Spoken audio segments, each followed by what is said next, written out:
Cara kita hidup dengan rendah hati di hadapan Tuhan adalah dengan kita mau taat akan firman, akan seluruh kehendak Tuhan. Saya berdoa setiap kita yang hadir sore hari ini, kita datang dengan rasa lapar dan haus akan Tuhan. Kita bersyukur Tuhan masih beri kita kesehatan, kekuatan. Mari kita hidup dengan sungguh-sungguh taat di hadapan Tuhan dan sungguh-sungguh merendahkan hati kita. Mari buka bersama Yesaya pasal yang kedua, ayat yang ke-11. Yesaya pasal yang kedua, ayat yang ke-11, kita baca bersama 1, 2, 3. Manusia yang sombong akan direndahkan, dan orang yang angkuh akan ditundukkan, dan hanya Tuhan sajalah yang maha tinggi pada hari itu. Saudara, kita tahu bersama Tuhan membenci orang yang sombong, dan Dia mengasihi orang yang rendah hati. Kalau kita lihat di dalam Alkitab, firman Tuhan tentang kesombongan itu begitu banyak. Bahkan Alkitab berkata, Tuhan itu menentang orang-orang yang sombong. Saat kita ini hidup dengan kesombongan di hadapan Tuhan, maka kita menjadi musuh Tuhan. Saudara bisa bayangkan kalau kita menjadi musuh Tuhan, kita menjadi orang yang ditentang oleh Tuhan, maka sudah pasti semua yang kita lakukan tidak akan mungkin berhasil. Namun seringkali orang Kristen tidak menyadari, sebagai anak Tuhan seringkali kita tidak menyadari, dan kita berpikir, saya nggak sombong sama Tuhan, apa yang saya sombongkan? Saudara, orang yang tidak mau menurut kepada Tuhan, kepada firman-Nya, itu tanda yang paling nyata bahwa kita ini sombong dan kita tidak nurut kepada perintah-perintah Tuhan. Ketika seseorang hidupnya jauh dari Tuhan, ketika seseorang tidak ingin melakukan kehendak dan firman Tuhan, maka dia hidup dengan kesombongan di hadapan Tuhan, dan dia akan cenderung melakukan tindakan-tindakan yang bertentangan dengan firman Tuhan. Tadi pagi saya menyampaikan tentang kehidupan dari seorang raja di Israel yang bernama Asa. Ketika pertama kali dia diangkat Tuhan menjadi seorang raja atas Israel, dia rendah hati, dia merendahkan diri di kaki Tuhan, dan dia membasmi para Baal, ya, raja-raja, dewa-dewa Baal yang ada pada waktu itu di tengah bangsa Israel, dan dia berhasil melakukan sebuah terobosan kebangunan rohani atas bangsa Israel. Tetapi kemudian ketika dia sudah menjadi raja, dia duduk dengan nyaman di atas tahta kepemerintahannya. Tiba-tiba ketika musuh datang menyerang, dia mulai mengandalkan cara-cara manusia. Dia mulai sombong dan melupakan Tuhan. Dia mulai sombong dan dia mulai berpikir dengan kekuatannya sendiri untuk menyelesaikan masalahnya. Dan dia mengabaikan Tuhan. Bahkan ketika di hari tuanya dia sakit, dia tidak lagi berdoa meminta Tuhan menyembuhkan. Orang yang sombong, yang pertama, dia tidak mau mendengarkan suara Tuhan. Yang kedua, saudara, orang sombong sudah pasti melakukan cara-caranya sendiri untuk dia bisa mencapai tujuan dan maksudnya di dalam kehidupan. Dan segala kesombongan itu tidak berkenan di hadapan Tuhan. Saya nggak tahu, hari ini saya berdoa di ibadah ketika ini apa yang mau saya sampaikan. Tuhan taruh di hati saya untuk kita jangan sombong. Kalau sebagai umat Tuhan kita sombong, maka kita tidak akan mengalami berkat Tuhan. Demikian juga untuk sebuah gereja, kita berdoa gereja di tempat ini menjadi gereja yang merendahkan hati di hadapan Tuhan. Tidak ada yang bisa kita sombongkan. Kalau sampai hari ini jemaat di tempat ini masih ada, bahkan Tuhan terus akan menambah-nambahkan jumlahnya, itu bukan karena apa-apa, semua hanya karena kasih dan anugerah Tuhan atas tempat ini, saudara. Sungguh bukan karena kekuatan manusia. Kita sudah mengalami banyak pergolakan. Kita melihat, saya tuh meneteskan air mata ketika pertama kali ibadah di tempat ini dibuka. Jemaat yang hadir begitu luar biasa. Cuma satu yang ada di hati saya, Tuhan masih berkenan atas tempat ini, saudara. Tuhan masih berkenan atas gerejanya. Karena itu mari kita merendahkan diri. Semakin hari kita semakin merendahkan diri, bahkan dalam kehidupan kita, mari kita merendahkan diri setiap saat di kaki Tuhan. Tadi pagi kita sudah belajar, saudara nanti bisa lihat di live streamingnya, bagaimana akhirnya Asa dijatuhkan dari pemerintahannya. Karena yang tadinya dia rendah hati, tiba-tiba dia berubah menjadi sombong, saudara. Kita akan melihat, saudara, kalau kita menjadi sombong, ya, maka apa yang akan terjadi dengan hidup kita? Saya percaya, saudara, dia Tuhan, ya, Tuhan yang membenci kesombongan, dan karena itu ya kita ini harus sungguh-sungguh juga ya meminta kepada Tuhan saudara untuk kita bisa terhindar dari segala kesombongan. Ada satu kisah di dalam ya Alkitab dari seorang raja juga yang ada di Israel, tapi raja ini jarang dibahas saudara, karena memang ya dia itu sombong dan dia memperoleh kemenangan karena kesombongannya. Mari kita lihat bersama. Kita buka di dalam 1 Raja-Raja pasal yang ke-16. Ya, 1 Raja-Raja pasal yang ke-16. Kita akan lihat bersama saudara bagaimana ayat yang ke-8. Kita baca mulai dari ayat yang ke-8. 1 Raja-Raja pasal 16 ayat yang ke-8. Dalam tahun ke-26 zaman Asa, Raja Yehuda, Ela anak Baesa menjadi raja atas Israel di Tirsa. Saudara, Baesa ini ketika itu Israel sebuah kerajaan yang utuh ya, yang sering disebut dengan kerajaan Israel ya bersatu, lalu pecah menjadi dua, yaitu kerajaan utara dan kerajaan selatan. Kerajaan ya utara itu di bawah Baesa rajanya, yaitu Israel di Yerusalem, dan selatan itu di Yehuda, Asa sebagai rajanya. Ya, dan Baesa ini memiliki anak saudara yang namanya ya Ela, anak Baesa. Dia menjadi raja atas Israel di Tirsa. Ia memerintah 2 tahun lamanya. Ayat yang ke-9 kita lihat di sini. Yang akan kita bahas adalah seorang raja yang bernama Zimri. Jarang dibahas kisah raja ini, bahkan mungkin saudara baru dengar ada ya raja Israel namanya Zimri. Zimri pegawainya yang menjadi panglima atas setengah dari pasukan kereta mengadakan persepakatan melawan dia. Dia ini orang yang sombong, dan karena dia sombong, dia jauh dari Tuhan, dia ingin mengokohkan dirinya sendiri. Dan kadang-kadang orang sombong itu bisa memperoleh apa yang dia mau, karena dia gigih berjuang dengan kesombongannya. Tetapi apa yang didapat dengan kesombongan itu pasti akan runtuh cepat atau lambat. Ya, lalu di sana dikatakan Zimri, pegawainya yang memimpin panglima, yang menjadi panglima atas setengah dari pasukan kereta, mengadakan persepakatan melawan dia. Ketika ia minum-minum sampai mabuk di Tirsa, jadi ceritanya Raja Ela ini minum-minum sampai mabuk di Tirsa, di rumah Arza yang menjadi kepala istana di Tirsa, datanglah Zimri, lalu membunuh dia dalam tahun ke-27 zaman Asa, Raja Yehuda, dan ia menjadi raja menggantikan dia. Perhatikan saudara, Zimri membunuh Ela sebagai raja di negara bagian yang ada di Tirsa. Ketika dia membunuh Ela saudara, ketika dia sedang mabuk minum, lalu dibunuh oleh Zimri, dan akhirnya Zimri melantik dirinya sendiri menjadi raja atas Israel.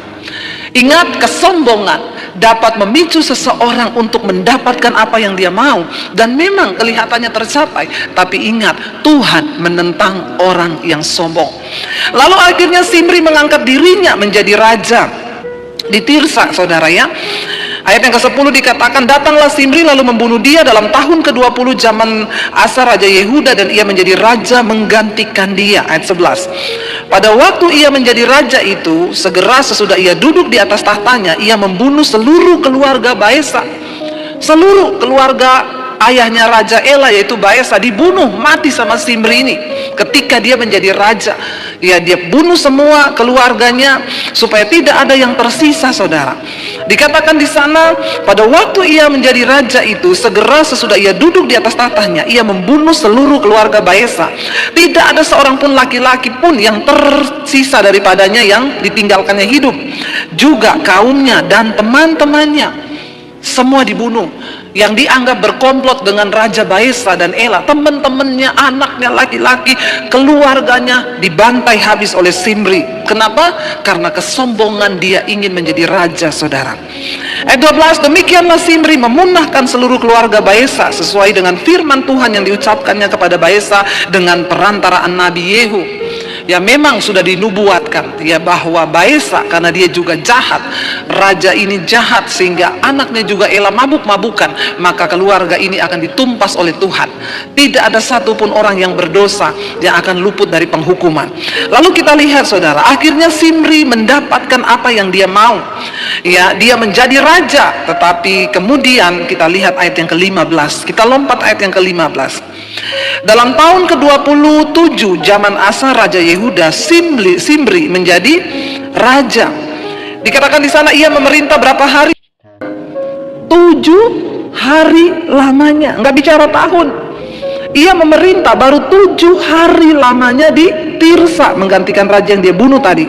Sedang rakyat berkemah mengepung Gibeton yang termasuk wilayah orang Filistin. Ya, ayat 16, setelah rakyat mengepung Gibeton yang termasuk, setelah rakyat yang berkemah itu mendengar orang mengatakan Simri telah mengadakan persepakatan dan ia pun telah membunuh raja.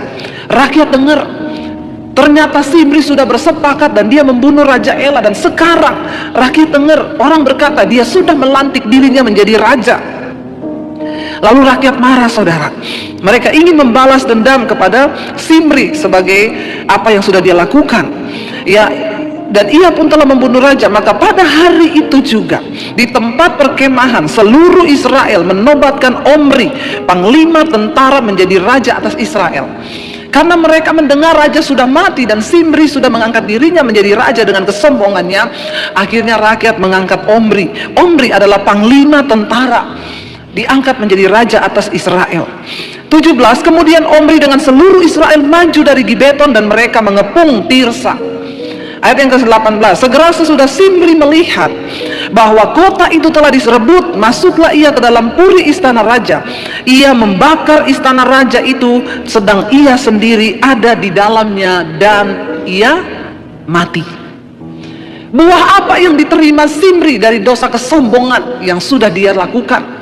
Kesombongan dapat memicu seseorang untuk menghalalkan segala cara memperoleh apa yang dia mau di dalam hidupnya, sehingga tidak tanggung-tanggung terjadilah pembunuhan.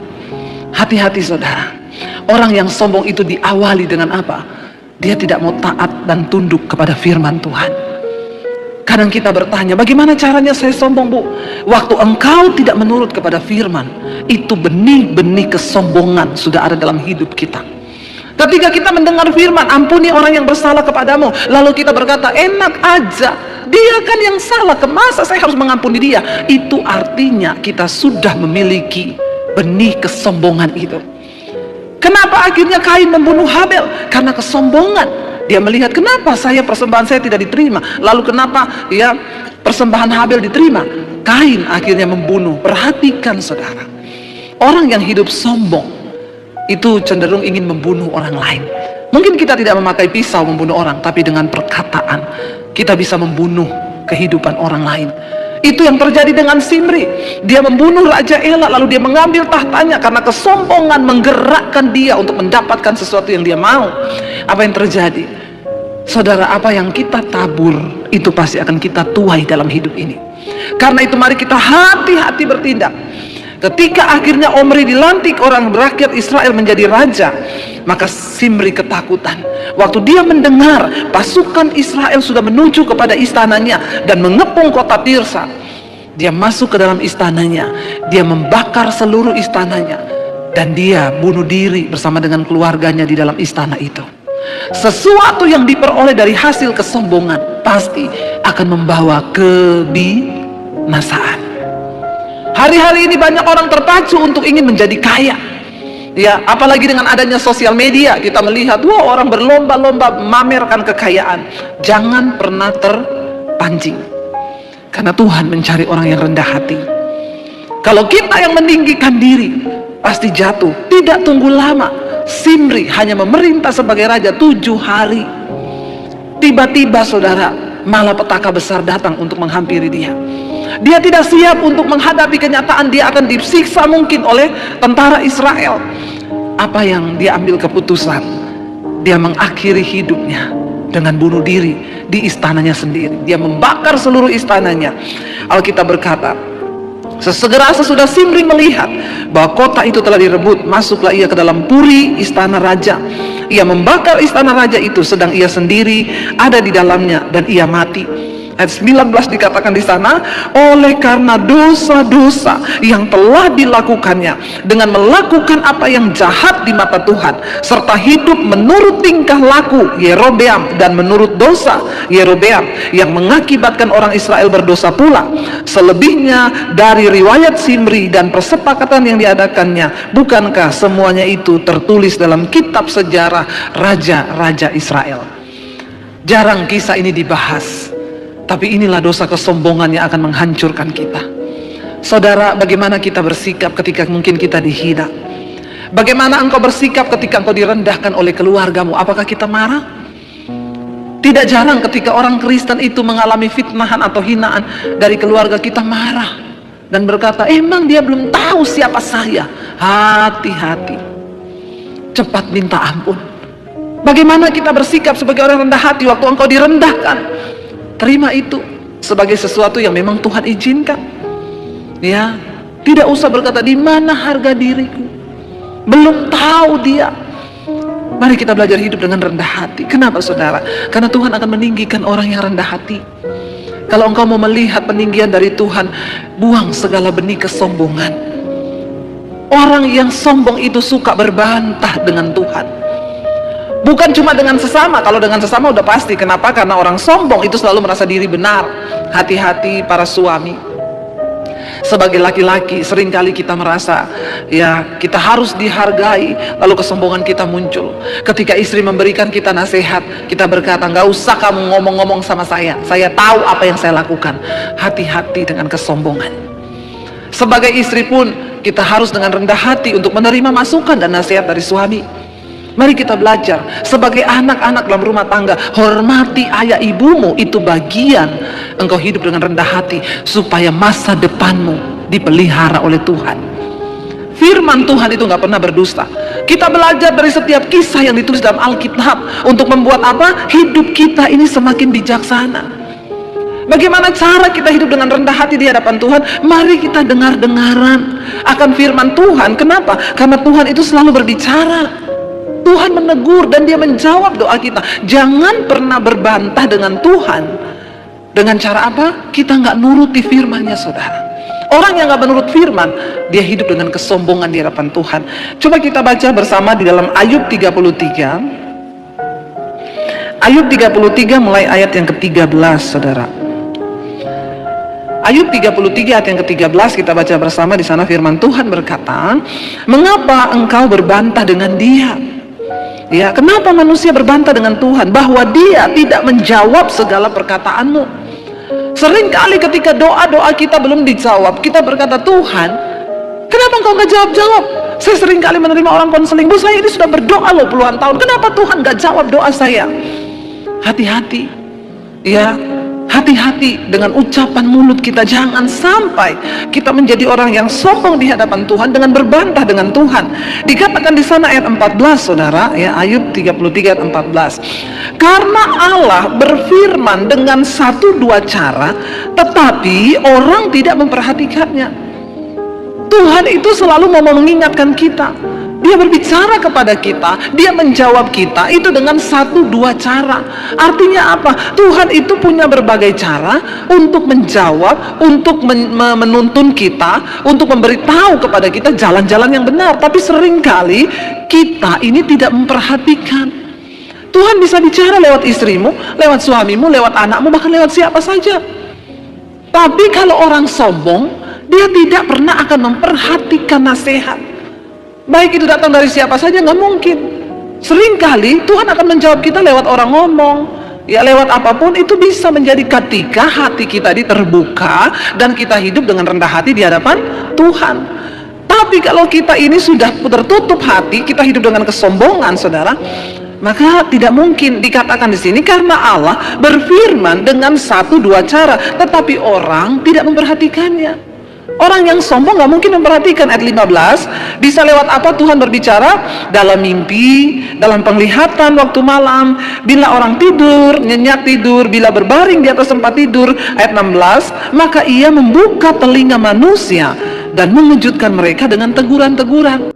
Seringkali Tuhan bicara kepada kita sebelum kita tidur malam, tetapi Bagaimana Tuhan bisa berbicara? Dia menunggu respon kerendahan hati kita. Makanya sebelum tidur malam, introspeksi diri. Tuhan, apakah hari ini aku sudah hidup berkenan kepadamu? Kalau ada yang salah dari hidupku, bicara kepadaku Tuhan. Tuhan berbicara saudara ketika kita tidur malam. Ya, saya sering kali mengalami ketika kami akan ambil keputusan-keputusan penting di dalam hidup kami. Kami berdoa, saya dan suami. Tuhan berbicara, kadang-kadang tengah malam tiba-tiba kebangun. Tuhan taruh sesuatu di hati. Saat kita tidur nyenyak, kebangun. Satu kali saya dan suami minta sebuah peneguhan. Jam 2 malam kami berdua sama-sama kebangun. Suami saya bilang, "Say, besok itu nanti kita ambil keputusan gini-gini." Saya bilang, "Iya, saya juga dapat yang sama." Jam 2 malam, lagi tidur nyenyak, kebangun tiba-tiba. Tuhan berbicara. Kenapa kita bisa mendengar dan mengalami tuntunan Tuhan yang seperti itu? Lalu benar kita terhindar dari sebuah keputusan yang besar yang akan kita ambil. Tuhan menuntun asal kita mau dengan rendah hati berkata, saat keputusan itu akan kami buat, kami berdua berdoa setiap hari gandeng tangan. Tuhan, kami sepakat, kalau ini bukan kehendak-Mu, jauhkan. Tuntun kami Tuhan, apa yang harus kami lakukan. 2 hari, 3 hari mendekati, selama beberapa hari kami terus berdoa. Kami merendahkan hati Tuhan, memohon petunjuk-Mu untuk keputusan yang akan kami buat. Dan benar, besok keputusan itu mau diambil. Jam 2 malam suami saya tiba-tiba kebangun, saya pun tiba-tiba kebangun. Dan kita malam itu langsung ngomong, "Say, Tuhan tuh bicara gini. Iya, besok kita minta kesepakatan sesuai tuntunan Tuhan." Dan benar-benar terjadi.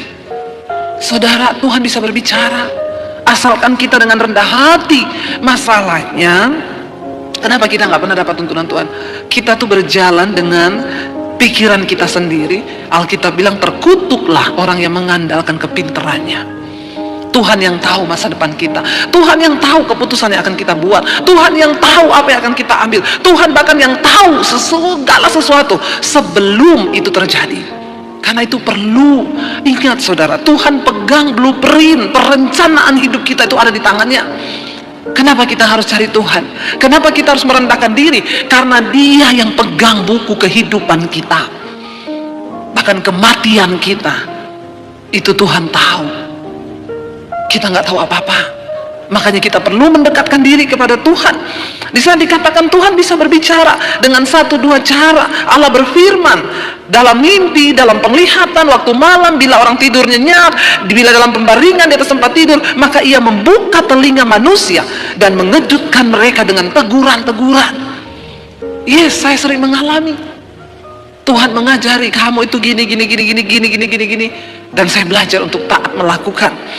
Bahkan ketika saya ditipu orang, uang saya di bawah 300 juta. Tiap hari saya marah sama suami. Kenapa? Kami bangun studio, uangnya di bawah 300 juta. Saya bilang sama suami, makanya kamu tuh pilih pemborong gak bener, harusnya gini. Lalu akhirnya kehilangan damai sejahtera.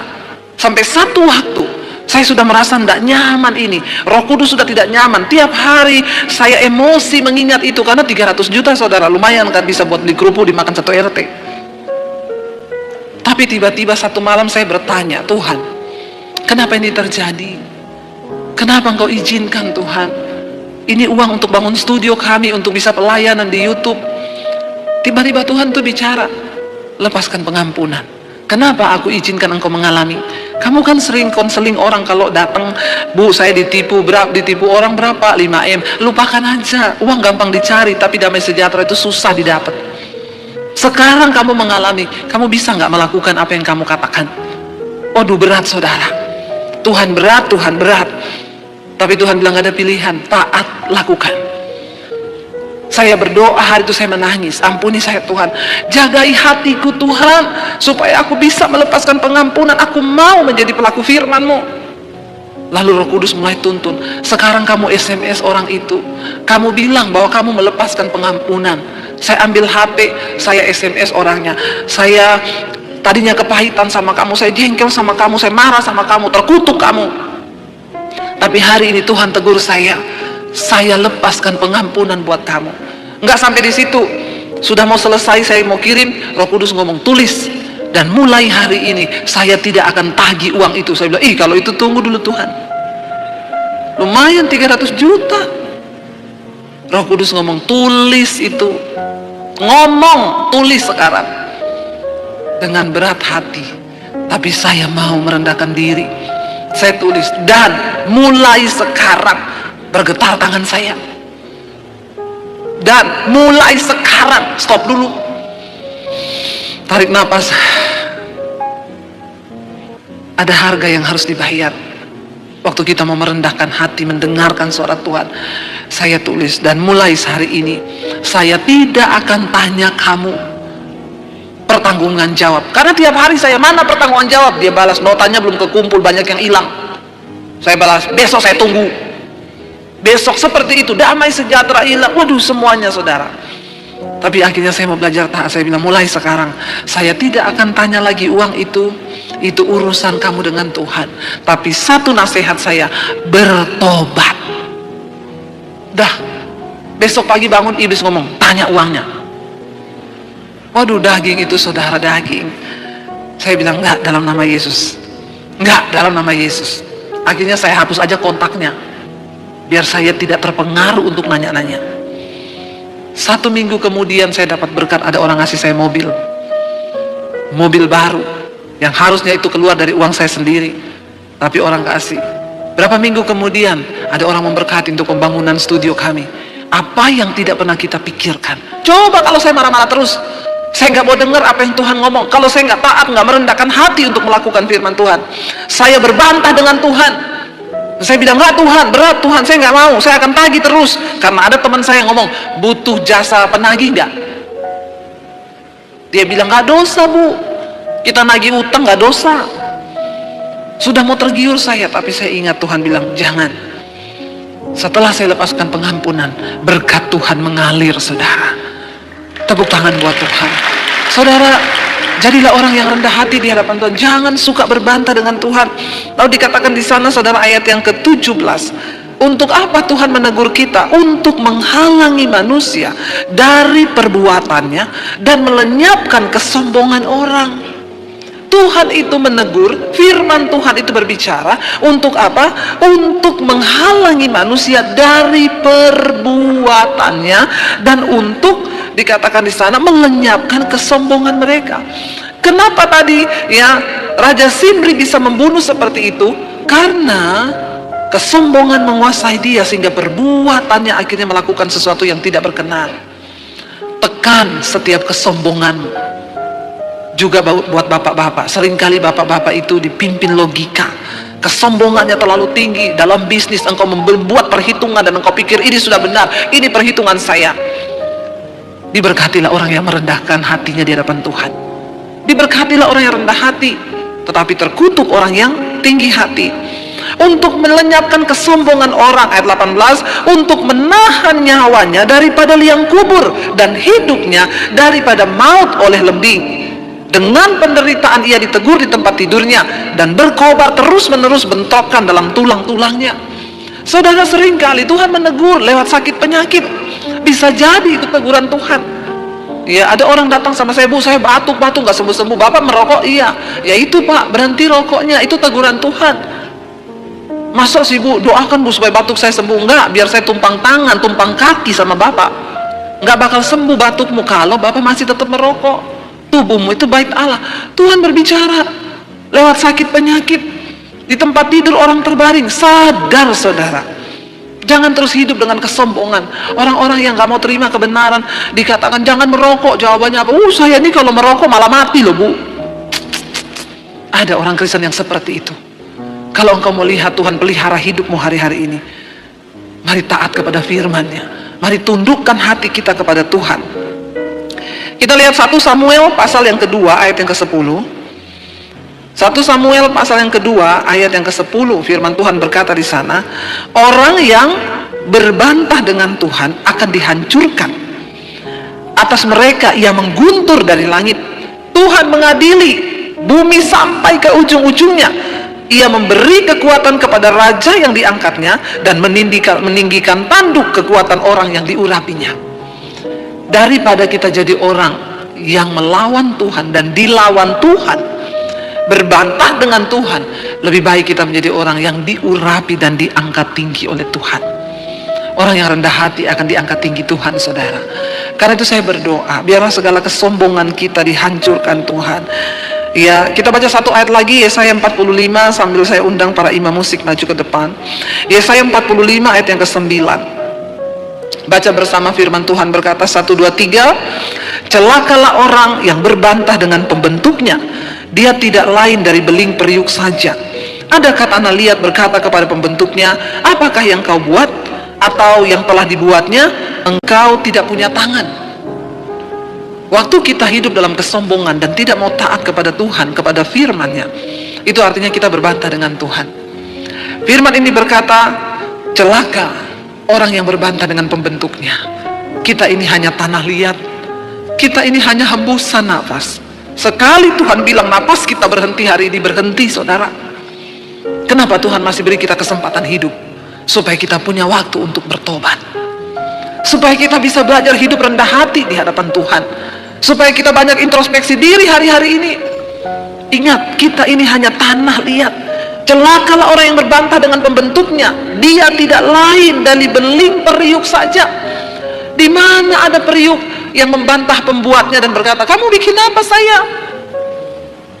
Biar kita berkata, Tuhan, kami ini hanya bejana, Engkau penjunannya. Kami mau taat kepadamu, kami mau merendahkan diri di hadapan-Mu Tuhan. Waktu kita merendahkan diri, percayalah saudara, ketika engkau angkat tangan, maka Tuhan akan turun tangan atas hidupmu. Dia tidak pernah menahan kebaikannya terhadap orang-orang yang hidup takut akan Dia. Apapun keadaan, kita tidak akan pernah merubah rencana dan kedaulatan Tuhan dalam hidup kita. Amin. Saudara, kalau kita mendengar ya Bapak Gembala Senior Pak Niko berkata, kita akan memasuki dimensi yang baru.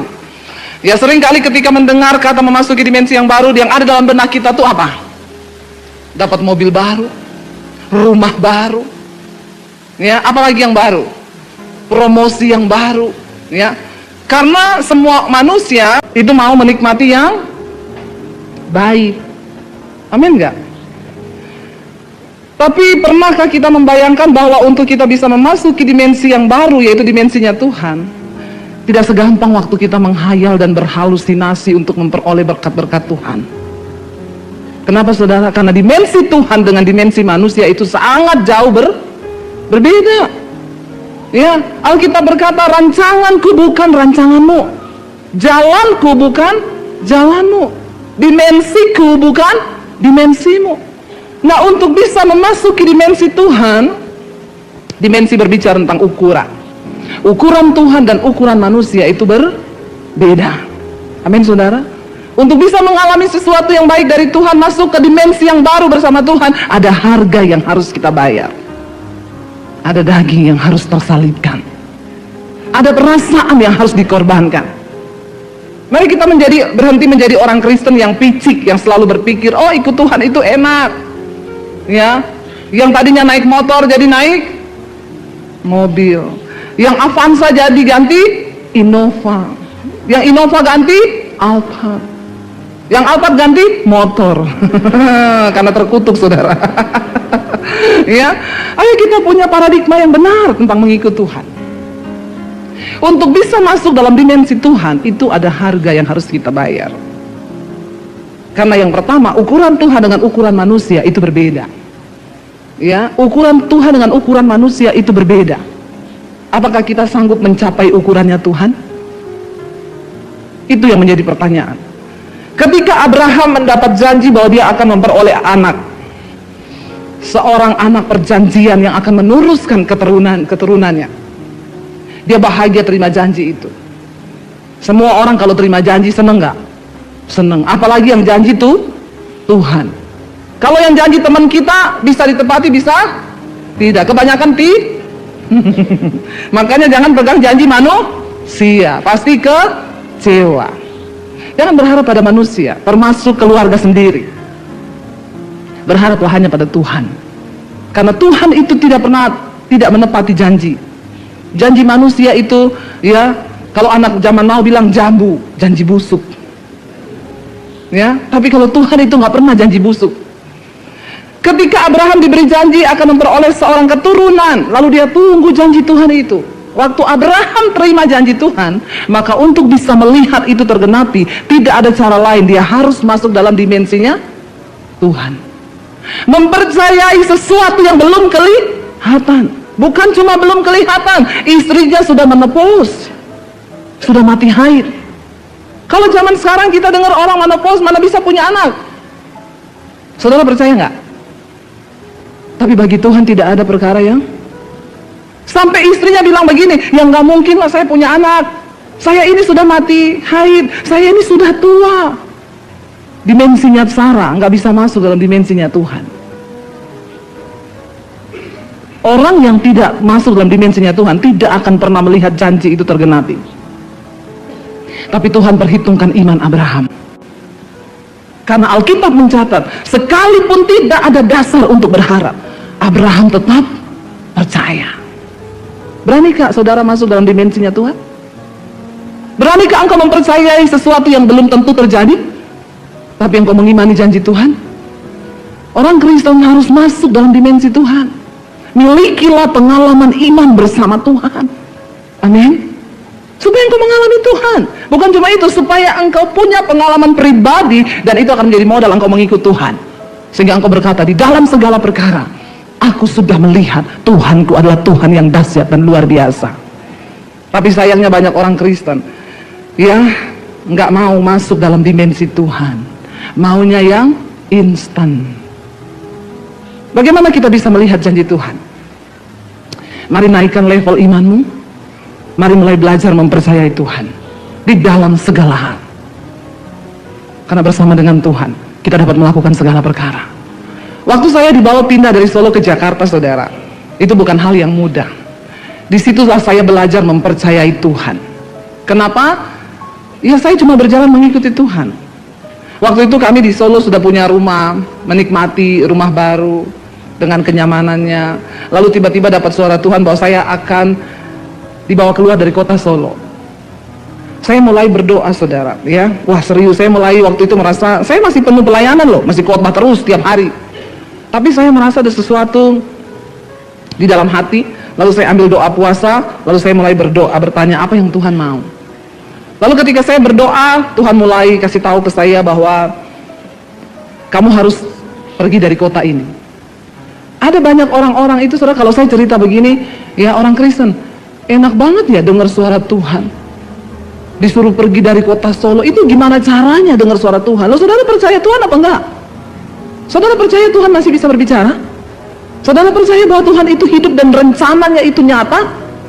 Amin. Satu kali, saudara, ada satu orang bapak, dia dengar khotbah saya di channel YouTube saya. Yang belum tahu, channel YouTube saya Baby Basjil TV, tolong subscribe. Jangan lupa komen dan share. Dia dengar khotbah saya cerita di khotbah itu, saya bilang, iya, waktu itu saya sama suami lagi ada sesuatu di hati kami, lalu Roh Kudus bicara kepada saya. Dia komen begini di bawahnya, saudara, enak banget ya bisa dengar suara Tuhan. Situ manusia atau dukun? Tapi kita nggak bisa bicara sama orang yang belum ada di dimensi itu. Jadi saya jawab begini, Pak, jadilah sesuai dengan iman. Kalau engkau percaya, maka engkau akan mengalami. Tapi kalau engkau tidak percaya, maka engkau tidak akan pernah mengalami. Cuma sejauh percaya. Ya, saya menerima Yesus tahun 95. Saya mengalami Tuhan secara pribadi. Lalu saya mulai masuk dalam tekanan, dalam proses. Tapi Tuhan menjadi kekuatan saya. Sampai saya dibuang dari keluarga saya tahun 95, saya disuruh pergi dari rumah. Tidak boleh bawa ijazah. Saya mau lihat kamu, Yesus mau kasih makan kamu pakai apa, kata papi saya. Tapi ternyata setelah saya ikut Yesus, saya tambah gendut. Berarti Tuhan kasih makan saya banyak. Ya, walaupun secara dasar berharap, tidak ada dasar berharap. Tapi saya bersyukur waktu itu. Saya dipaksa Tuhan untuk masuk dalam dimensinya. Kenapa? Karena nggak ada lagi yang bisa saya harapkan. Makanya kenapa Tuhan itu sering bawa kita sampai ke titik terendah. Karena di titik terendah itulah kita baru bisa percaya sama Tuhan. Orang itu kalau masih ada yang bisa diandalkan uangnya, kekuatannya, kepikirannya, nggak akan percaya. Kemarin saya ketemu pengusaha. Tadinya saudara asetnya ratusan miliar. Mobilnya aja miliar. Kemarin saya ketemu nggak punya apa-apa. Mobil aja nggak punya. Dia bilang, ibu saya punya aset ratusan miliar, tapi bagaimana mau jual? Sekarang mana ada sih orang mau beli apa-apa dengan keadaan yang masih begini? Karena dia berjalan mengandalkan kepintarannya sendiri. Istrinya bilang, saya sudah ngomong loh, Jangan terlalu cepat ambil keputusan untuk memutuskan sesuatu. Berdoa dulu. Dia bilang apa? Saya sudah pengalaman. Dan biasanya setiap pengalaman saya itu tidak pernah meleset. Dia tidak tahu, saudara, bahwa semua manusia, setiap kita yang di tempat ini, kita semua berdiri di tempat yang licin. Sekali engkau salah, kepleset, jatuh. Makanya Alkitab berkata, terkutuklah orang yang mengandalkan manusia, yang mengandalkan kepintaran dan kekuatannya sendiri. Tapi diberkatilah orang yang mengandalkan Tuhan, yang menaruh harapannya pada Tuhan. Amin, saudara. Bagaimana memasuki dimensinya Tuhan? Dituntut iman, percaya. Kenapa saya bisa bicara begini? Karena saya sudah mengalami. Saya pernah mengalami titik terendah dalam hidup saya, hidup tanpa uang 1 sen pun, dan tanpa ada satu orang manusia pun yang bisa saya jadikan sandaran di hidup saya. Dan di situ saya hanya taruh harapan saya pada Tuhan. Ada saudara yang pernah mengalami seperti itu? Nggak punya uang 1 sen pun, dan tidak punya siapa-siapa yang bisa saudara taruh tempat sandaran hidupmu? Lulus SMA saya diusir dari keluarga saya. Dan mau atau tidak, saya harus pakai iman untuk hidup. Seringkali kita itu harus dijorokin dulu. Tapi jangan mau dijorokin dulu, saudara. Ya, ambil tindakan hari ini, mau percaya pada Tuhan. Jangan cuma jadi Kristen yang tiap hari Minggu bolak-balik ke gereja, tapi imannya tidak bertumbuh, apalagi masuk dalam dimensi Tuhan. Jadi tolong ilangin dari pikiranmu, oh dimensi yang baru itu berkat baru, mobil baru, rumah baru, promosi yang baru dari Tuhan. Hello, please. Jangan jadi orang Kristen yang gagal fokus. Amin. Karena mengikut Tuhan itu bukan bicara tentang sesuatu yang enak saja. Banyak gak enaknya ikut Tuhan. Gak usah tegang begitu mukanya, biasa saja. Ya, benar saudara. Mari kita perlengkapi diri kita supaya kita bisa match sama frekuensinya Tuhan. Saudara, kalau putar radio dulu, zaman yang radio masih ya putaran bundaran itu, ya kalau belum match frekuensinya itu nggak enak didengar suaranya. Nanti kalau sudah pas ketemu frekuensi yang tepat, baru bisa enak kita dengarnya. Sama Tuhan tuh begitu. Kenapa orang Kristen nggak bisa dengar suara Tuhan? Engkau nggak match sama frekuensinya Tuhan. Engkau Kristen, tapi engkau tidak berada dalam dimensinya Tuhan. Amin. Dan banyak orang Kristen yang hari ini tidak match sama Tuhan, nggak match sama frekuensinya Tuhan. Dia berjalan dengan kekuatannya sendiri. Nanti kalau ada masalah baru cari pendeta. Dia pikir pendeta itu dukun. Banyak orang yang telepon saya, Bu, tolong dong ibu doakan apa rencana Tuhan buat hidup saya. Saya bilang, maaf ya, saya bukan dukun, Pak. Lah terus bagaimana saya bisa tahu rencana Tuhan buat hidup saya? Tuhan itu, hubungan kita dengan Tuhan tidak pernah bisa diwakili. Amin. Bu, saya mau minta ampun dosa sama Tuhan, Bu, tolong ibu doakan. Datang sendiri sama Tuhan, berlutut di kaki Tuhan. Nggak perlu ibu doakan, nggak perlu. Tuhan melihat hatimu. Ada lagi ibu-ibu, Bu, doakan suami saya. Itu suamimu atau suami saya? Suami sendiri suruh saya doakan, enak aja. Hello. Saya bilang, ibu, tidak ada doa yang paling mujarab bagi seorang suami selain doa istrinya. Amin, ibu-ibu. Jadi jangan suruh saya doakan suamimu. Suami saya aja jarang saya doain. Karena dia sudah bisa berdoa sendiri, ya. Maksudnya, ayo kita punya pemahaman yang benar. Ya, kalau orang konseling sama saya kasih tahu yang benar. Bu, doakan dong. Kenapa? Saya mau mengampuni. Jangan minta doa saya. Lah terus gimana caranya? Ya niat dari hati. Lah iya, makanya doakan supaya saya mampu. Saya tidak bisa mendoakan supaya kamu mampu. Saya tumpang kaki juga nggak bisa. Nah terus apa yang harus saya lakukan? Berdoa bagi dirimu sendiri. Perkatakan di hadapan Tuhan, Tuhan, aku mau mengampuni sekalipun sakit. Amin, saudara. Bagaimana kita bisa match dengan Tuhan? Engkau harus hidup melakukan firman Tuhan. Kalau Tuhan bilang jangan ada kepahitan, ampuni orang yang menyakitimu, maka engkau harus melangkah. Tapi sakit, Bu. Ya namanya juga pengampunan. Kalau enak mah bukan pengampunan. Amin. Ya pengampunan itu sakit. Tapi perasaan saya nggak bisa lupa, ibu. Pengampunan bukan soal perasaan, tapi keputusan. Karena engkau mau melakukan firman. Amin. Mari match dengan Tuhan. Mari masuk dalam dimensinya Tuhan. Kita nggak akan bisa mengalami sesuatu yang baik kalau kita nggak ada dalam dimensinya Tuhan. Tapi saya kaya, Bu. Buktinya selama ini saya juga nggak setia-setia amat sama Tuhan. Saya juga masih main-main, Bu. Di kantor masih korupsi, Bu, uang. Tapi buktinya saya diberkati. Itu bukan dari Tuhan, dari setan. Halo. Amin, saudara. Maaf ya, saya tuh kalau khotbah begini jangan tersinggung. Siapa suruh undang saya? Amin. Kenapa saudara? Karena saya mengalami perjuangan iman yang luar biasa bersama Tuhan. Tapi saya itu gregetan lihat orang Kristen yang hidupnya terlalu santai.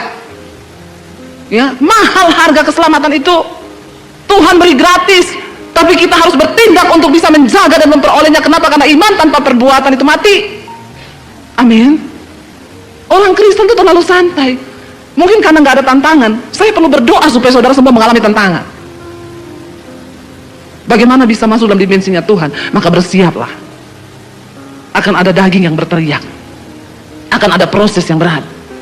Supaya kita bisa match dengan Tuhan. Karena untuk menikmati kasih Tuhan itu tidak ada syaratnya.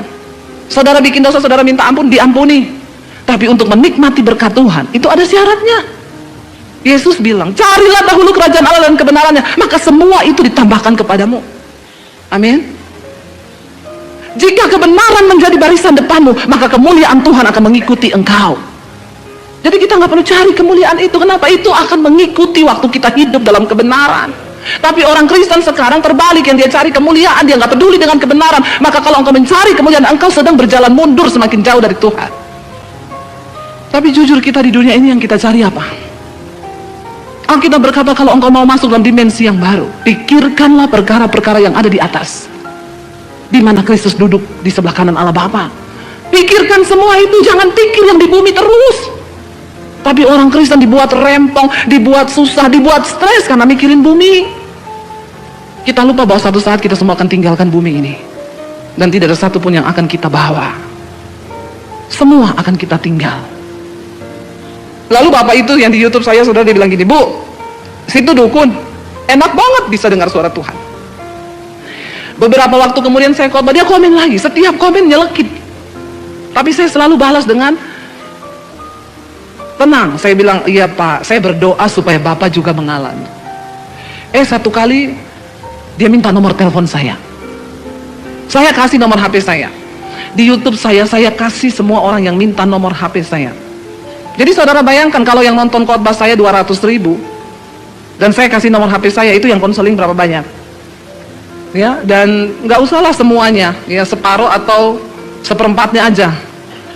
Saudara bisa bayangkan sampai HP saya error, bunyi-bunyi sendiri, ting ting ting ting ting ting ting ting ting. Karena banyaknya masalah yang datang. Untung saya tidak error.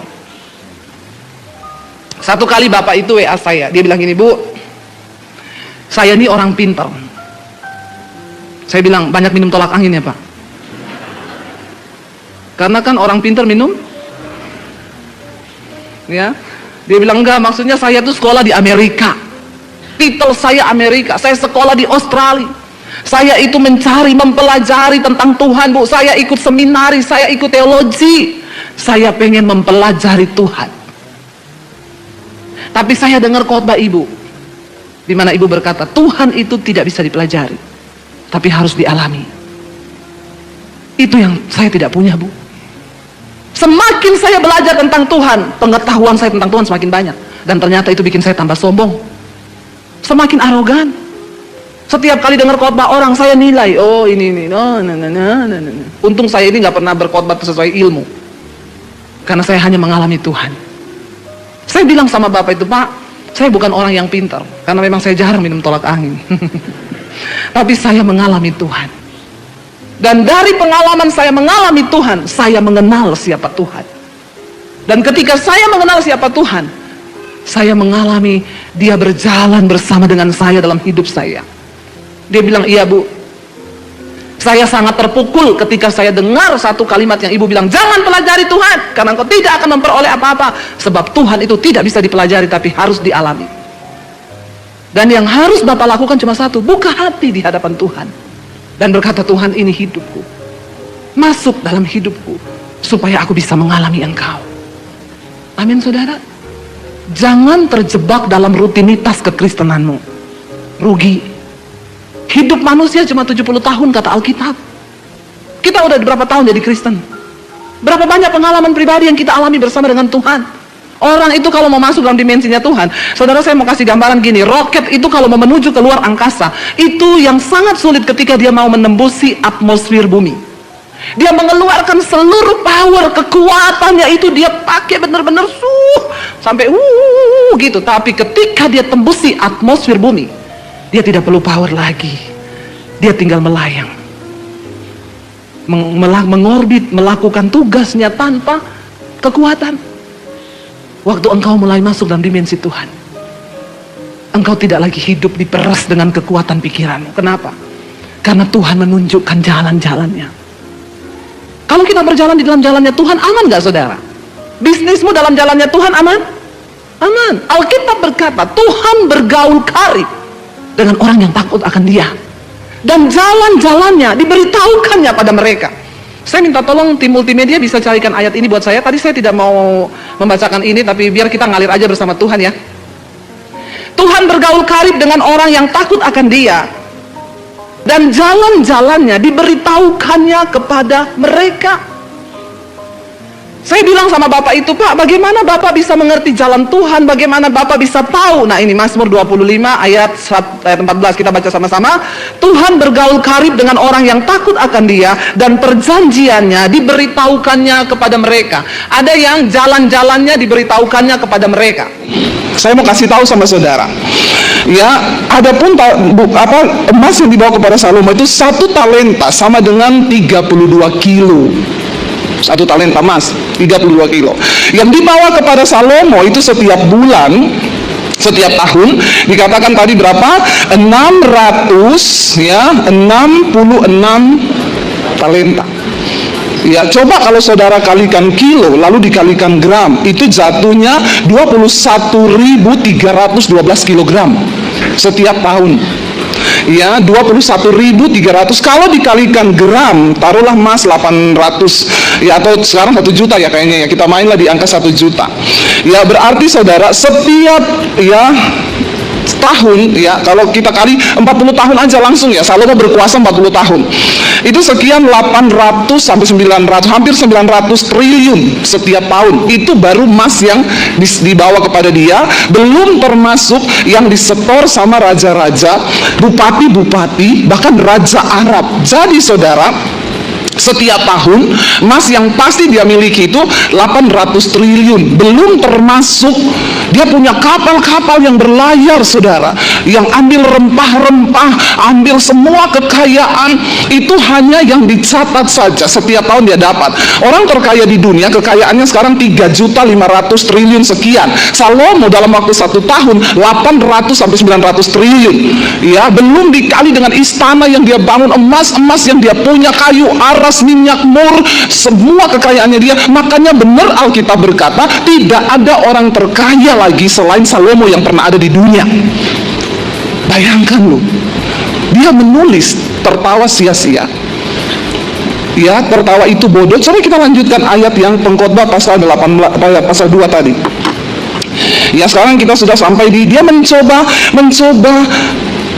menemukan sesuatu di bawah hidup ini, di umur kita yang pendek ini. Ayat 4 dia bilang, lalu dia melihat, ya ternyata yang terbaik bagi anak manusia itu, ayat 4 kita baca bersama.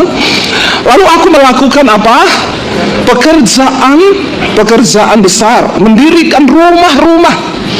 Ya, dia coba membangun rumah-rumah besar, menanami kebun-kebun anggur.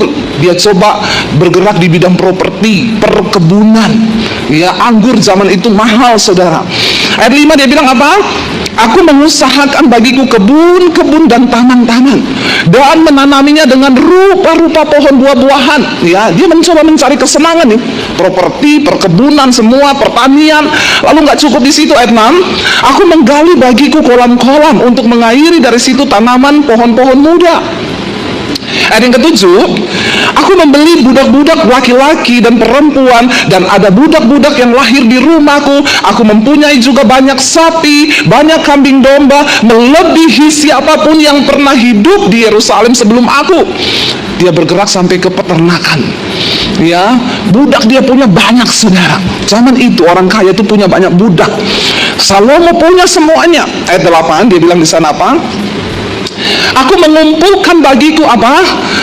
Perak dan emas, harta benda raja-raja dan daerah-daerah. Saudara, harta, kalau yang bawa emas kepada Salomo itu raja-raja Arab, itu emas-emas tua, perak-peraknya, belum batu-batu berlian yang dia punya, batu permata yang dia punya itu, saudara, tidak ada yang bisa menandingi harga. Ya, dan kalau ditaksir memang benar Salomo ini kaya banget. Dia kumpulin harta, semuanya punya, saudara. Makanya kalau hari ini engkau berpikir kekayaan, harta yang kau punya, berlian yang besar-besar, itu akan membuat engkau bahagia. Maaf loh, kita belajar dari seorang yang sudah punya semuanya. Kalau saya ngomong kan saudara bisa bilang, Bu Debbie ngomong gitu karena rumahmu gak sebesar aku. Ya, perhiasanmu gak sebesar aku, berlianmu gak sebesar aku, di lemariku ada berlian segini. Salomo yang ngomong, bukan saya. Salomo, catat baik-baik. Orang yang terkaya dari orang yang pernah ada di muka bumi. Semua dia punya. Dia coba bekerja semua mencari kesenangan bagi dirinya, dia tidak temukan. Ya, bergerak di bidang perkebunan, dia coba mencari sesuatu, enggak bahagia, dia nggak dapat apa-apa. Dia mengumpulkan baginya juga perak, emas, harta, benda raja-raja loh, bupati semua. Kenapa saudara? Salomo itu pada waktu Salomo ini raja ketiga. Raja pertama adalah Saul. Ketika Saul mati, Tuhan mengangkat Daud menjadi raja.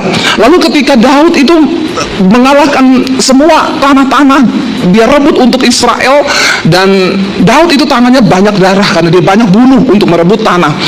Makanya ketika Daud di hari tuanya, dia mau mendirikan rumah bagi Tuhan. Tuhan bilang, enggak, kamu enggak bisa mendirikan rumah bagiku karena tanganmu itu berlumuran darah. Anakmu yang akan membangun rumah bagiku, yaitu Salomo. Kenapa? Ketika Salomo naik menggantikan bapaknya Daud menjadi raja ketiga, dan Salomo itu udah enggak perang karena Israel sudah aman. Israel itu dia menguasai kerajaan itu dari ujung sampai ke ujung. Makanya semua membawa upeti kepada Salomo.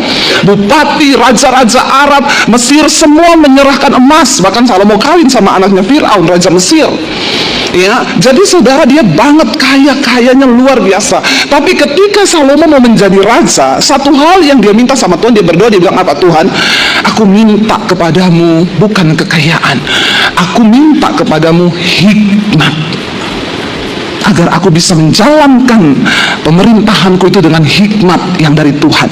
Lalu Tuhan bilang, karena kamu tidak minta kekayaan, kamu tidak minta uang, kamu tidak minta umurmu diperpanjang, tapi kamu minta adalah hikmat untuk melakukan semua ketetapanku sebagai raja. Kamu harus memutuskan dengan hikmat Tuhan. Makanya Tuhan bilang, aku beri padamu hikmat plus dapat bonus kekayaan besar akan aku berikan kepadamu. Makanya bapak-bapak, jangan berdoa minta kaya terus, amin.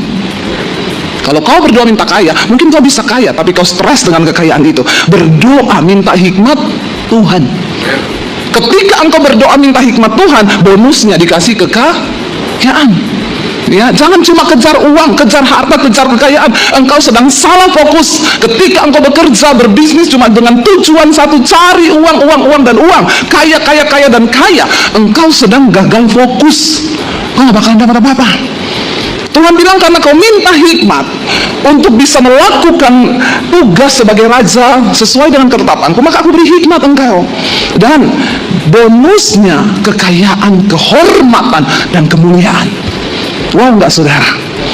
Wow, ya, kita semua butuh hikmat Tuhan. Akhirnya Salomo naik menjadi raja. Semua mendengar tentang hikmat Allah yang begitu luar biasa, sehingga raja-raja di sekeliling Israel setiap itu datang kepada Salomo untuk mendengar perkataan hikmatnya. Loh, orang itu kalau berhikmat, orang datang cari kau, saudara. Amin. Itu sudah pasti. Kalau hikmat Tuhan ada padamu, ya, berkat akan mengejar hidupmu. Ya, asal punyalah hikmat Tuhan. Setiap hari raja-raja, saudagar-saudagar kaya, bupati, kepala daerah, bahkan orang-orang kaya ternama dari bangsa-bangsa datang untuk mendengarkan hikmat Salomo. Wow, luar biasa. Mereka datang itu, tentunya orang kalau datang kan tidak dengan tangan hamba, toh. Mau mendengar hikmat, tentu bawa persembahan. Itu udah pasti, saudara. Jangan bingung, ya. Saya ini mengucap syukur, ya. Ya, mungkin Tuhan kasih hikmatnya sedikit kepada saya, ya. Firman Tuhan itu hikmat. Banyak orang hari ini kepengen ketemu saya. Kepengen, saudara. Tiap hari tuh undangan, Bu, bisa makan bareng, pengen sharing-sharing sama ibu. Cuma pengen denger Cuma ingin dengar firman yang kita sampaikan. Apa sih hikmat Tuhan itu firman? Ya, nanti saudara kalau saya ada waktu, oke Bu, hari ini saya di Jakarta ada waktu, kita ketemu jam berapa? Mereka datang. Datang itu nggak dengan tangan hampa, saudara. Itu sudah pasti. Saya nggak usah minta, saya nggak usah mengemis, nggak usah. Ya, orang itu janji Tuhan. Kalau engkau punya hikmat, bonusnya berkat, kemuliaan itu Tuhan beri. Saya hari ini sangat menikmati. Ya, saya bisa pakai sepatu 15 juta, saya nggak beli. Ini upeti dikasih orang. Nggak usah iri sama saya, amin. Ya, nggak usah iri. Bu Debbie sekarang hedon, pakainya merek-merek. Lah dikasih masa nggak saya pakai? Ya enggak? Ya dikasih dipakai dong. Salomo dikasih ya diterima. Masa disuruh bawa pulang? Saya pakai tas mahal, itu nggak saya beli. Upeti. Yang penting jangan minta. Wah, orang itu pengen ketemu saya itu, kalau dia ngasih sesuatu saya terima, senang, dia senang loh, senang banget loh. Ya, apalagi kalau saya pakai, Bu saya senang banget, Ibu pakai baju saya, aduh saya senang banget loh, saudara. Ya, senang dia. Jadi saya ini baju, sepatu, udah nggak usah beli, tas nggak beli saya. Ya, orang itu pengen ketemu, dengar hikmat Tuhan, ngobrol, kasih tahu janji Tuhan, kasih tahu firman Tuhan, senang mereka. Dan yang pengen ketemu itu juga bukan hanya orang-orang biasa, saudara, orang-orang luar biasa. Ya, saya ditelepon, Ibu bisa makan nggak, Bu bisa ini nggak? Ya itu janji Tuhan. Nggak usah iri kalau ada pendeta diajak makan sama pejabat. Ya memang ya sudah itu. Ya, ada yang bilang Bu Dewi sekarang sombong, nggak mau diundang di gereja saya, katanya full. Lah dulu saya nggak ada jadwal, kau tidak undang saya. Dulu saya nggak ada jadwal, saudara, nggak ada pelayanan, saya tawar-tawarkan diri, orang nggak mau. Ya Pak, undang saya di gerejamu. Enggak, siapa kamu Debbie Basir? Sekarang setelah saya begini, kok Ibu nggak mau datang? Bukan nggak mau datang, memang Tuhan itu membawa kita itu ya gimana ya, diakui atau tidak, saudara. Saya pun tidak bermimpi dan tidak pernah berharap ada di tempat seperti hari ini. Banyak orang yang kepengen ada tempat seperti hari ini, tapi juga nggak bisa. Itulah anugerah, amin. Minta hikmat Tuhan.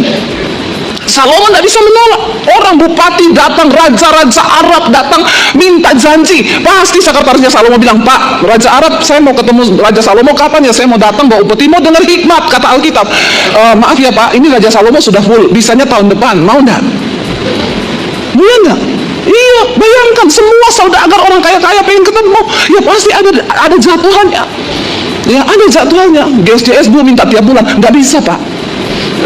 Ya nanti tahun depan lagi kita ketemu. Kan dibagi-bagi tuh, saudara. Saudara, itu janji Tuhan. Salomo menikmati kelimpahan apa yang Tuhan janjikan. Hikmat aku berikan plus kemuliaan, kehormatan.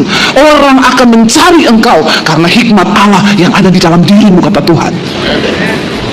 Raja-raja pengen ketemu loh, saudara. Akhirnya dia itu dalam kekayaannya, dia mencoba menemukan kebahagiaan loh.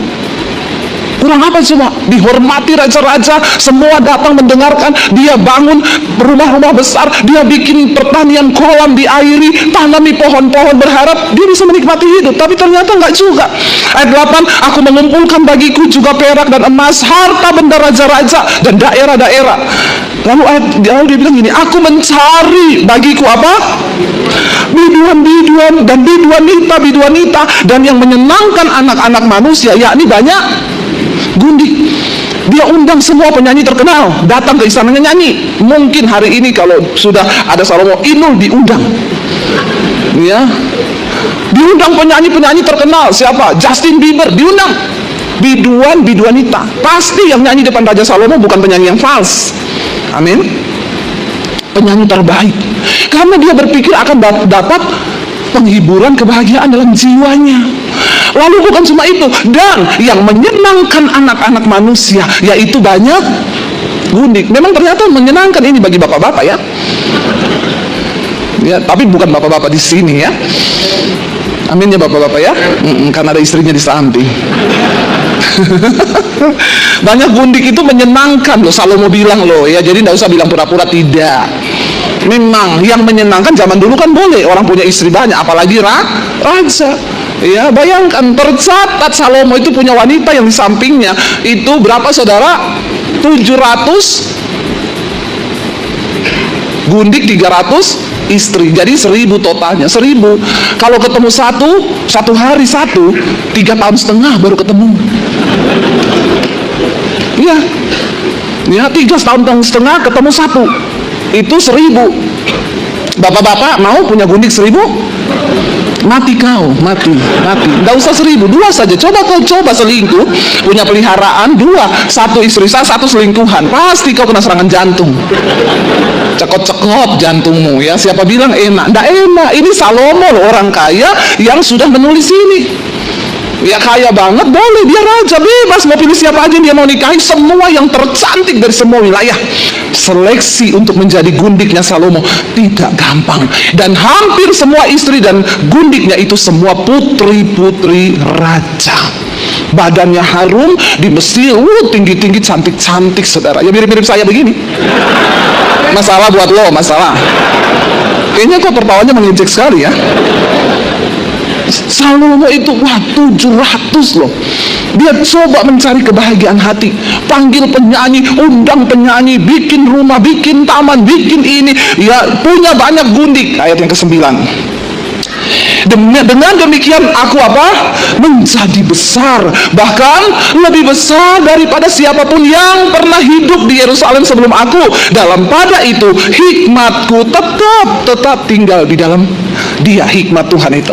Ayat 10, aku tidak merintangi mataku dari apapun yang dikehendakinya, dan aku tidak menahan hatiku dari sukacita apapun, sebab hatiku bersukacita karena segala jeripayahku. Itulah buah dari segala jeripayahku. Orang kaya bebas.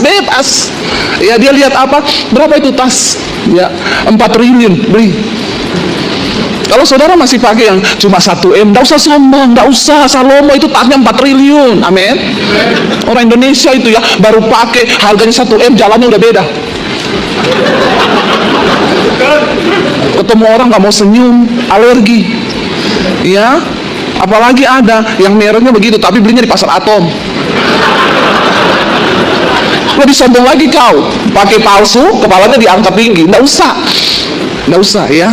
Jangan sombong ya. Salomo dia nggak merintangi matanya dari apa yang dia pengen, dari apa yang dia lihat. Ya lewat berapa itu mobil, berapa 10 triliun beli. Ya beli. Orang setahun 800 triliun itu yang tidak terhitung, itu cuma yang sudah pasti, belum yang lain.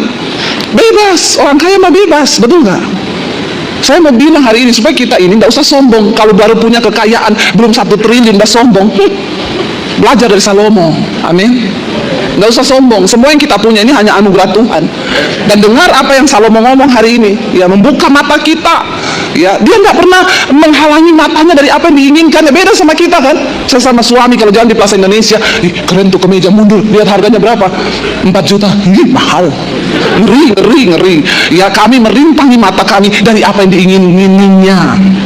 Karena memang ya sayang walaupun boleh bisa beli, tapi uang segitu ya buat apa ya? Cuma untuk sesuatu yang kecuali dikasih ya wes pakai. Tapi Salomo nggak dirintangi loh. Apa yang dia mau? Matanya pengen, ikut, ambil. Semua pengen cewek cantik. Itu siapa? Cantik banget, raja mau, bawa pulang ke istana. Coba toh. Siapa yang seperti Salomo? Coba, bapak-bapak di sini coba. Tuh cewek cantik baru begini aja udah dijual di sini. Siapa? Ya, jaga matamu dulu. Salomo tidak. Matanya lihat apa, pengen apa, tinggal tunjuk, datang. Coba ya, orang seperti itu kok ada ya.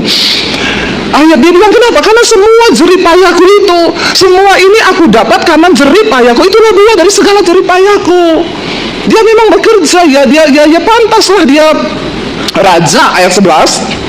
Ketika aku meneliti segala pekerjaan yang telah dilakukan tanganku dan segala usaha yang telah kulakukan untuk itu dengan jerih payah, lihatlah, segala sesuatu adalah kesia-siaan dan usaha menjaring angin. Memang tak ada keuntungan di bawah matahari. Siapa yang bisa menjaring angin? Saudara tahu apa maksudnya menjaring angin? Ya coba saudara pakai jaring, ada angin lewat di jaring, bisa enggak angin di jaring? Nggak bisa. Artinya apa? Semua kosong, hampa. Ketika engkau mencari kebahagiaan di luar Tuhan, semua hanya kehampaan. Saudara pengen mobil ini, saudara nabung, saudara cari duit, setelah saudara dapat mobil itu, bosan nggak? Bosan, cuma 21 hari kita senang dengan sesuatu yang baru. Setelah itu semua menjadi kebiasaan. Ibu-ibu kau beli tas 500 juta 1M, ya cuma 21 hari kau senang. Setelah itu kau bosan, pengen lagi yang baru. Itu usaha menjaring angin. Gak ada apa-apa di dalam segala sesuatu di dunia ini, di bawah matahari. Ayat 12, lalu aku berpaling untuk meninjau hikmat, kebodohan, dan kebebalan. Sebab apa yang dapat dilakukan orang yang menggantikan raja? Hanya apa yang telah dilakukan orang, ya. Dan aku melihat bahwa hikmat melebihi kebodohan, seperti terang melebihi kegelapan. Ayat 14, mata orang berhikmat ada di kepalanya, sedangkan orang yang bodoh berjalan dalam kegelapan. Tetapi aku tahu juga bahwa nasib yang sama menimpa mereka. Walaupun orang berhikmat, yang satu bodoh, tapi nasib yang sama menimpa. Ya, dia bilang orang bodoh mati, orang berhikmat juga mati. Ternyata sama-sama mati juga. Ayat yang ke-15, maka aku berkata dalam hati, baca bersama, nasib yang menimpa orang bodoh juga akan menimpa aku. Untuk apa aku ini dulu begitu berhikmat? Lalu aku berkata dalam hati bahwa ini pun mulai stres dia. Mulai stres. Ternyata orang itu kalau terlalu kaya juga bisa stres loh, saudara. Bisa stres loh. Ya, ketika jadi orang kaya semua yang dia pengen bisa, ya.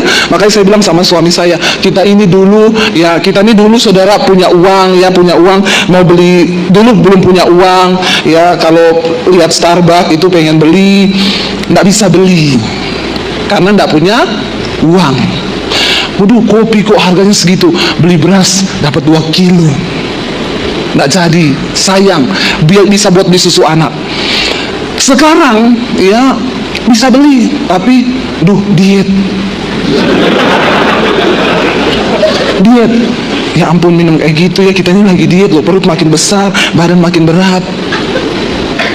Kenapa? Saya sama suami ini lagi menurunkan berat badan. Bukan untuk umur panjang, bukan. Jangan salah, saudara. Engkau nge-gym, engkau diet, engkau minum vitamin, bukan untuk memperpanjang umur. Karena umur tetap di tangan Tuhan. Kenapa kita ini menurunkan berat badan? Karena hidup ini sudah berat, pergumulan juga berat. Kalau badanmu berat, maka tambah beratlah hidupmu. Amin. Jangan berat-berat badanmu, amin. Ya, itu saja, itu, cuma itu. Kenapa kita pengen kurus? Ya supaya hidup ini tidak terlalu sebab pergumulan akan berat. Nasib yang sama menimpa orang bodoh dan orang bijak. Ya, pergumulan akan tetap datang. Kematian akan tetap menghampiri. Jangan kau pikir setelah kau nge-gym, kau olahraga, umurmu panjang. Ada atlet di gym mati di gym ketiban alat berat. Iya toh? Masih muda enggak? Muda, sehat, badannya kering, ototnya kenceng, tapi ternyata nggak sanggup menahan beban alat, mati di tempat gym. Jadi kita ini olahraga, kita sehat, kita ini mau ini menurunkan badan, minum vitamin, bukan untuk umur panjang. Jangan sesat. Hanya untuk supaya engkau hidup sehat. Itu aja, ya. Karena kalau sakit-sakitan pelayanan, aduh, kita ini pelayanan, ya, tiap hari turun naik pesawat, turun naik mobil, turun naik kereta, kemana-mana. Bayangkan, koper udah berat, kalau badan berat, nggak enak, saudara, nggak enak. Ya, jadi kita mengurangi, ya, nggak usah harus minum obat, harus begini, nggak usah. Ubah lifestyle-mu. Kalau tadinya makan nasi satu-satu, bahkan kadang 1,5, sekarang nggak, 1 nasi bagi 2. Nggak usah yang terlalu aneh-aneh. Ya, sekarang kurangi, nggak usah makan roti, nggak usah makan gula. Ya, pokoknya ya hidup sehat lah, saudara. Ya, itu aja. Salomo berkata di sini, dia bilang, ya, nasib itu menimpa semua orang bijak, semua orang berhikmat juga nasibnya sama. Apa yang menimpaku? Jadi aku pikir dalam hati, aku berkata, ya, kenapa dulu aku ini terlalu berhikmat? Tapi lihat ayat 16. Karena tidak ada kenang-kenangan yang kekal, baik dari orang yang berhikmat maupun dari orang yang bodoh. Sebab pada hari-hari yang akan datang, semuanya itu sudah dilupakan. Dan orang yang berhikmat mati juga, seperti juga orang bodoh, dua-dua mati. Dan gak ada kenangan yang kekal. Orang berhikmat mati, orang bodoh mati, dua-dua dilupakan. Gak ada, saudara, seberhikmat apapun, ya, atau sebaik apapun suamimu. Ada ibu-ibu yang bilang begini, suamiku jangan ditaruh di kuburan, ya, biar dia tetap di kamar sini diawetkan. Ada? Supaya kita tetap ingat dia terus. Nggak ada toh? Yang ada saudara takut, saudara nggak berani tidur di rumah itu. Bahkan semua orang takut, ada setan di situ. Ya baik apapun kau, kalau sudah mati tetap kau dianggap setan. Iya enggak? Bener kan? Bener. Jadi dia bilang semua sama nasib ini. Orang bodoh mati, orang bijaksana mati. Ayat 17. Oleh sebab itu aku membenci hidup. Orang terkaya, berhikmat, punya semuanya, sempat keluar kata-kata dia bilang aku membenci hidup. Stres, tidak menemukan apa-apa dalam hidupnya. Aku membenci hidup karena aku menganggap menyusahkan apa yang dilakukan di bawah matahari. Sebab segala sesuatu adalah kesia-siaan dan usaha menjaring angin. Saudara, ini orang terkaya, dia punya segalanya. Ternyata bukan cuma orang miskin yang membenci hidup. Salomo raja terkaya yang punya segalanya, 1 tahun 800 triliun itu sudah pasti masuk. Stres dan bilang aku benci hidup. Kalau yang ngomong gini, orang yang gak ada kerjaan, mau makan aja susah, dia bilang benci hidup, wajar, iya enggak? Tapi sekarang saya temuin juga orang udah susah, bu, saya ini susah banget, terlilit hutang, bu, depresi, bu, udah susah, iya berat beban saya, ibu. Mau saya doakan biar kembali ke rumah bapak? Enggak, bu, jangan bu. Padahal hidupnya sudah berat, utangnya banyak, mau didoakan mati enggak mau loh. Masih suka hidup. Salomo membenci hidup. Ya, kita lihat saudara. Dia bilang di sana apa? Karena aku menganggap menyusahkan apa yang dilakukan di bawah matahari, sebab segala sesuatu adalah kesia-siaan dan usaha menjaring angin. Aku membenci segala usaha yang kulakukan dengan jerih payah di bawah matahari, sebab aku harus meninggalkannya pada orang-orang yang akan datang sesudah aku. Dia bilang, aku ini bekerja keras, nanti yang akan menikmati orang yang datang sesudah aku. Memang itu sudah garis hidup. Makanya bapak-bapak, ibu-ibu jangan terlalu ngoyo dengan hidup ini. Nanti kita lihat apa yang dibilang Salomo pada akhirnya. Engkau berusaha jerih lelah, bersusah payah, kau mati, kau tinggalkan itu semua bagi orang yang hidup, dan belum tentu orang itu bersusah payah. Ya, dia menikmati semua yang sudah kau tinggalkan. Dan siapakah, ayat 19, dan siapakah yang mengetahui apakah orang itu berhikmat atau bodoh? Meskipun demikian, ia akan berkuasa atas segala usaha yang kulakukan di bawah matahari. Jadi dia bilang, kalau aku mati, kan nanti yang gantikan aku, iya kalau dia berhikmat. Sebetulnya itu orang bodoh yang menggantikan aku. Konyol enggak saudara? Konyol kan? Saya sudah setengah mati berhikmat, yang menggantikan saya itu orang bodoh. Siapa yang tahu? Ya, dan dengan jerih payah dan dengan mempergunakan hikmat itu pun sia-sia. Ayat 20. Dengan demikian aku mulai putus asa. Ada di antara saudara yang hari-hari ini sudah mulai putus asa dengan hidupmu? Engkau tidak menemukan ketenangan, kenyamanan. Ya, hati-hati loh saudara terhadap segala usaha yang kulakukan dengan jerih payah di bawah matahari. Ayat 21. Sebab kalau ada orang berlelah-lelah dengan hikmat, pengetahuan dan kecakapan, maka ia harus meninggalkan bahagianya itu kepada orang yang tidak berlelah-lelah untuk itu, yang menikmati nanti orang lain. Dikatakan di sana, ini pun kesia-siaan dan kemalangan yang besar. Jangan sampai kita ini di dunia sudah bercapek-capek berlelah-lelah cari uang, cari harta, tapi kita tidak dapat karunia untuk menikmati semua berkat yang Tuhan beri. Makanya saya selalu berkata, penjaga villa lebih menikmati daripada yang punya. Ini loh maksudnya Salomo itu, ya, yang punya villa di Jakarta cekot-cekot bayar cicilan, ditagih pajak, dikejar-kejar. Penjaga villa anaknya berenang, istrinya goreng pisang, yang jaga villa merokok di samping kolam. Sini nak makan pisang goreng. Ini nasib yang menimpa. Ya, yang jaga villa itu mungkin orang bodoh, dia tidak sekolah.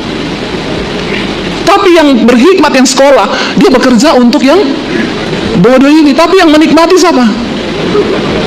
Saya tanya, bapak jaga villa sudah berapa lama? 20 tahunan ada, bu. Terus kalau villa rusak, saya telepon yang punya villa, dia benerin. Jadi yang dapat karunia menikmati siapa saudara? Terus bapak digaji tiap bulan? Iya, gaji saya utuh. Ya, kalau bocor apa, listrik gini-gini, AC rusak, telepon yang punya villa, pak, ininya rusak, oh iya tolong panggil tukang, berapa itu? 15 juta, iya saya transfer sekarang ya. Siapa yang bekerja untuk siapa? Bodoh kalau kau tidak mengerti arti hidup ini. Bodoh, itu yang Salomo bilang, bodoh. Buat apa kau punya segalanya, berjerih lelah, punya hikmat, kalau engkau putus asa dengan hidup, benci dengan hidup. Ayat 22, apa faedahnya yang diperoleh manusia dari segala usaha yang dilakukannya dengan jerih payah di bawah matahari dan dari keinginan hatinya? Bayangkan loh, dia sudah ikuti semua keinginan hatinya, keinginan matanya. Ayat 23, baca, seluruh hidupnya penuh kesedihan dan pekerjaannya penuh kesusahan hati, bahkan pada malam hari hatinya tidak tentram. Ini pun sia-sia. Bagi saudara yang amnesia, nggak bisa tidur, insomnia, amnesia. Kalau insomnia terus-menerus bisa jadi amnesia, nanti lupa, nggak bisa tidur, tiap malam tidak ada tentram hati, minum obat penenang. Saya dapati banyak orang kaya kalau tidur harus minum obat. Orang miskin nggak, belum sampai pintu rumah sudah ketiduran depan pintu. Kenapa? Capek bekerja, capek. Makanya saya kalau orang kaya, Bu Debbie doakan saya, Bu. Kenapa? Saya hari-hari ini tidak bisa tidur. Saya coba bilang, Bapak Ibu kurang capek itu, kurang capek. Coba lari-lari keliling rumah 10 putaran. Kau pulang pasti kau tidur. Kalau tubuhmu capek, maka otakmu juga ikut tidur. Tapi kalau tubuhmu kurang capek, otakmu capek, itu kau tidak tidur. Ya, tukang ojek yang kerja seharian capek, belum pulang, baru geletak lepas helm udah tidur di kursi. Ini pun adalah sia-sia. Yang kaya turun pakai sopir mobil mewah masuk, tidak bisa tidur di tempat tidur, bola-balik, ingat hartanya, kerjaannya, hatinya tidak tentram. Ya, mudah-mudahan ada yang mendengarkan di sini nih, yang tidak bisa tidur kalau malam. Ini pun sia-sia. 24, baca. Tidak ada yang lebih baik bagi manusia, ya, dia bilang, daripada apa? Makan dan minum dan bersenang-senang dalam jerih payahnya. Apa yang paling bagus kata Salomo? Bersukaria dalam jerih payahmu itu makan minum, bersukacita, makan minum. Tapi dia bilang apa? Aku menyadari bahwa ini pun, biar kau punya uang, biar kau punya segalanya, kesenangan, kebahagiaan itu hanya datang dari tangan Tuhan. Tepuk tangan buat Tuhan. Tuhan, hanya dari tangan Tuhan. Sekaya apapun engkau, ini yang tulis Salomo, yang setahun sudah pasti masuk berapa tadi? 800 triliun. Saya tuh coba bayangkan, andai ku punya 1 triliun. Kalau saudara dikasih 1 triliun hari ini, mau apa saudara? Kipas-kipas, Bu. Salomo setahun dapat 800 triliun. Belum emas tua setoran raja-raja Arab. Itu bisa ngomong, aku membenci kehidupan. Karena kepuasan jiwa manusia hanya bisa diisi oleh sesuatu yang tidak terbatas. Manusia itu jiwanya terbatas. Salomo itu tidak, manusia itu jiwanya nggak terbatas. Dia coba cari gundik, dia coba undang penyanyi, apa yang hatinya ingin dia dituruti, ini dia turuti. Tapi ternyata nggak bisa bikin kesenangan jiwa. Kenapa? Karena jiwa manusia tidak terbatas. Yang tidak terbatas nggak bisa diisi dengan yang terbatas. Uang tidak akan pernah bisa memuaskan jiwa. Apa yang bisa memuaskan jiwa? Sesuatu yang tidak terbatas, yaitu hanya Tuhan yang tidak terbatas.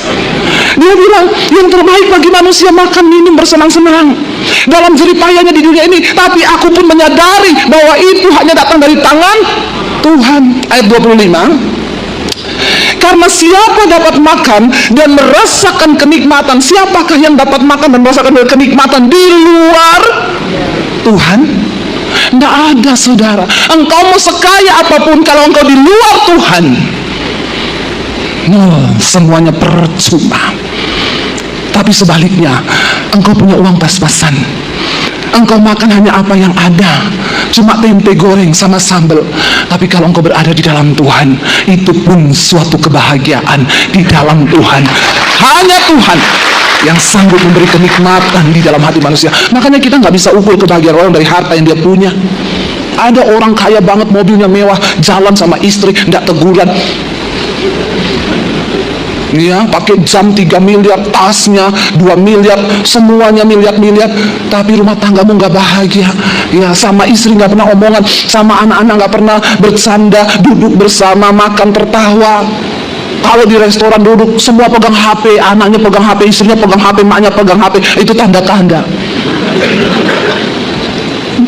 Siapa? Dia bilang, siapa dapat makan dan merasakan kenikmatan di luar Tuhan? Tidak ada. Ayat 26 kita baca.